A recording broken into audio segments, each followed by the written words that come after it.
Mamahaling relo, mga gadget at mahigit 5,000 pisong cash ang narecover sa dalawang lalaki na sangkot sa serya ng pagnanakaw sa Teresa Rizal. Paliwanag ng mga suspect na gawa nilang krimen dahil sa kagipitan. May unang balita si EJ Gomez. Nakakulong ngayon ang dalawang lalaking ito na isinasangkot sa serye ng pagnanakaw sa Teresa Rizal. Ayon sa pulisya, ang modus ng mga sospek manloob sa mga bahay at establishmento sa madaling araw para magnakaw.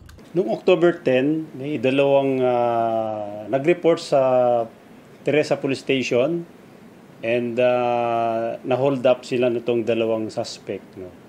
Mga bandang alas 11 ng gabi. Tinutukan nila ng baril yung biktima.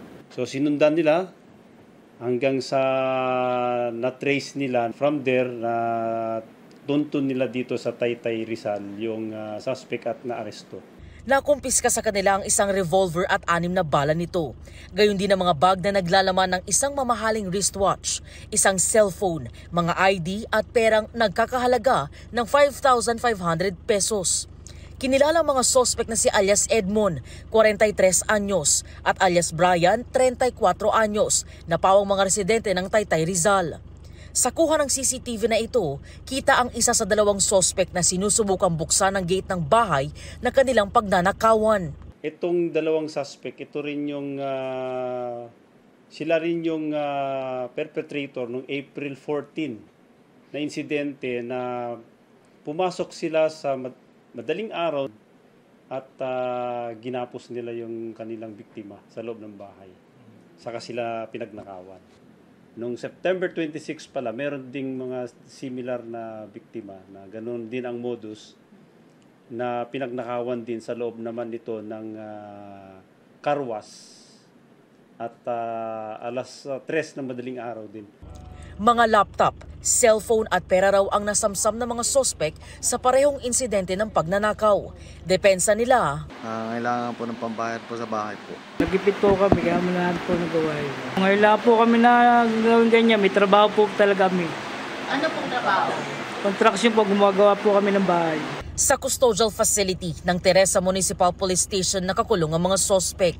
Naharap sila sa patong-patong na kaso ng robbery, theft at illegal possession of firearms. Ito ang unang balita. EJ Gomez para sa GMA Integrated News.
Kapuso, para laging una ka sa mga balita, bisitahin at mag-subscribe sa GMA Integrated News sa YouTube. Sa mga kapuso abroad, samahan nyo kami sa GMA Pinoy TV at sa www.gmanews.tv.